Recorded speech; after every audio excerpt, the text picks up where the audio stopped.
Adana'mızın tanıtımı ile ilgili bir takım çalışmalar yapılmalıdır. Bunu destekliyoruz biz de. Ama bu çalışmalar, tanıtım çalışmaları yapılırken olumsuz çalışmalar da olmamalıdır. Algı olumsuz olmamalı kesinlikle. Daha dikkatli, onları rencide etmeyecek.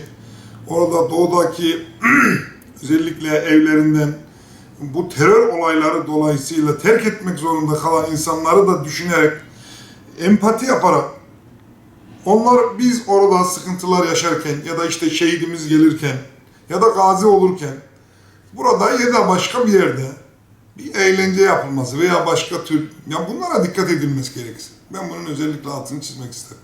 Şimdi festivalle ilgili benim düşüncem şu, biliyorsun bir defa festival genel olarak bizim dini ve milli törenimize aykırı bir vaka.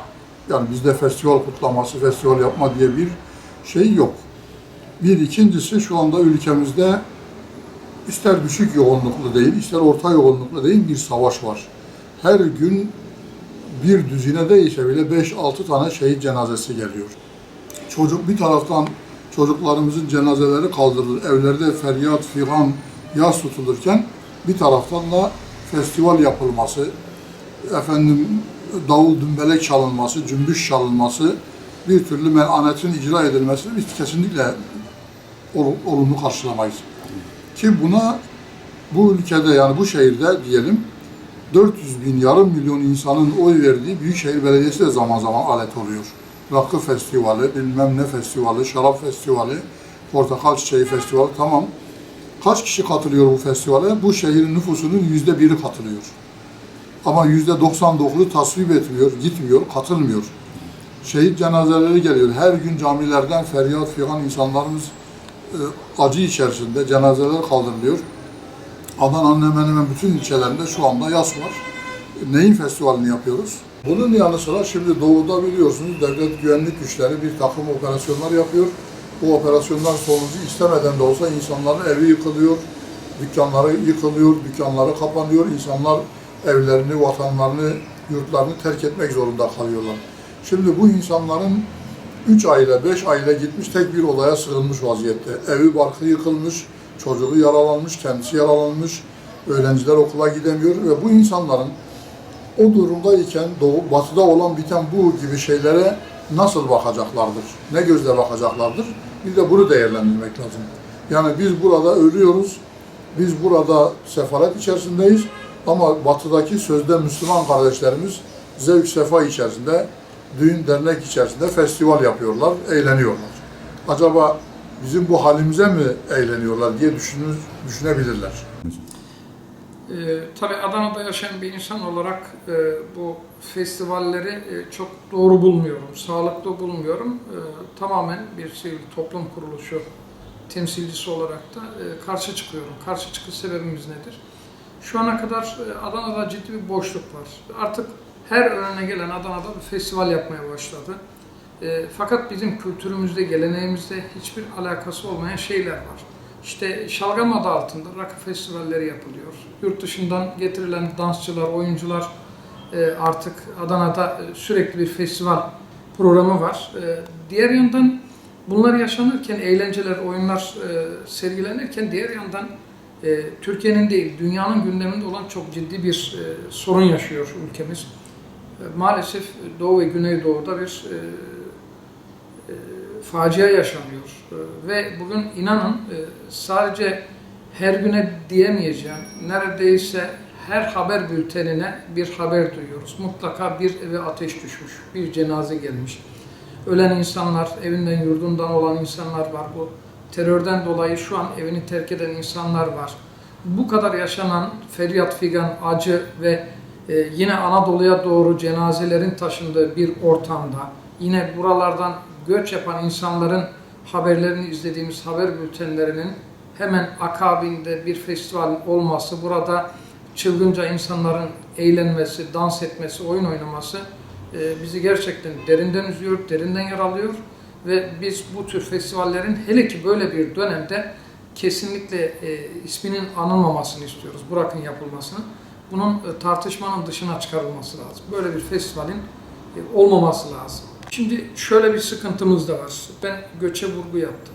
Şimdi düşünün, doğudan, güneydoğudan gelen bir insan nereye geliyor? Mesela Adana göç alan bir yer.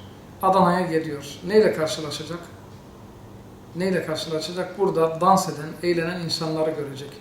Yani ben kendi cephemden bakıyorum. Ben doğulu değilim ama böyle bir olayın içinden gelen bir insan olsam herhalde benim canımı yakardı. Yani benim ülkemin herhangi bir şehrine gittiğimde benim acımı anlamamış, benim derdimi dert edilmemiş. Ben oradan baktığımda bunu bir facia olarak görüyorum. Gerçekten bugün az önce bir haber okudum. Şu an halkın mesela çok tedirgin olduğu Mardin'den gelen haberler var. Ve burada yine yeni bir operasyon başlamış. Biraz da burada yaşayan vatandaşlarımızın cephesinden bakalım olaya. Yani gerçekten bugün buna onay verilmesi doğru mudur? Adana'ya sürekli bir şehit cenazesi geliyor. Böyle bir ortamda bunu Sayın Valimiz mi, belediye başkanımız mı, diğer bürokratlar mı kabul eder? Bir tarafta şehit cenazesi merasimi var, diğer tarafta çalgı çelenk oynayan insanlar. Bu açıkçası kabul edilir bir durum değil.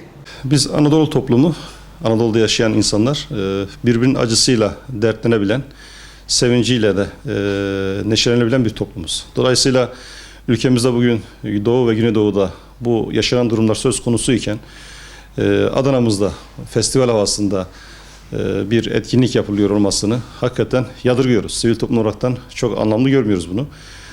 Dolayısıyla bu yapılan etkinlikleri bir defa daha yaranladığımızı, olumlayamayacağımızı ifade etmek istiyoruz. Özellikle doğudaki yaşanan süreçle ilgili de bu coğrafyanın insanlarını daha duyarlı olmaya, daha duyarlı bir şekilde tepki vermeye, bu acıların paylaşıldıkça azalacağı konusunda bir duruş sergilemeye özellikle davet ediyoruz. Adana halkının bu duyarlılığı daha önceki Sur'a göndermiş olduğu yardımlarda da teyit ettiğinin farkındayız. Dolayısıyla bunu bir defa daha buradan hatırlatmak istiyoruz. Şehrimizde birkaç yıldır Portakal Çiçeği Festivali diye bir festival düzenlenmektedir. Bu festival bizim kültürümüze yabancı olan bir şey. Yani bu gençlerin ahlakını yozlaştırmaktan başka bir işe yaramamaktadır. Malumunuz olduğu üzere Doğu'da neredeyse bir iç savaş yaşanmakta. Yerinden yurdundan olan, evleri yıkılan birçok insan var. Sur ve diğer birçok ilçe adeta Suriyeleşmiş bir durumda. Yani bir Diyarbakır'ın Sur ilçesiyle bir Suriye'nin herhangi bir şehri arasında hiçbir fark yok görüntü olarak. Bu insanların can güvenliğinin, mal güvenliğinin devlet tarafından sağlanması lazım. Bu halkın ihtiyacının giderilmesi lazım. Ki bu festival yani çok büyük maliyetle yapılan bir festival. Buraya harcanan paraların bu evleri yıkılan insanlara aktarılması lazım. O insanların mağduriyetlerinin giderilmesi lazım. Kaldı ki başka ülkelerde bu tip olaylar olduğu zaman mesela günlerce yas ilan edilmekte.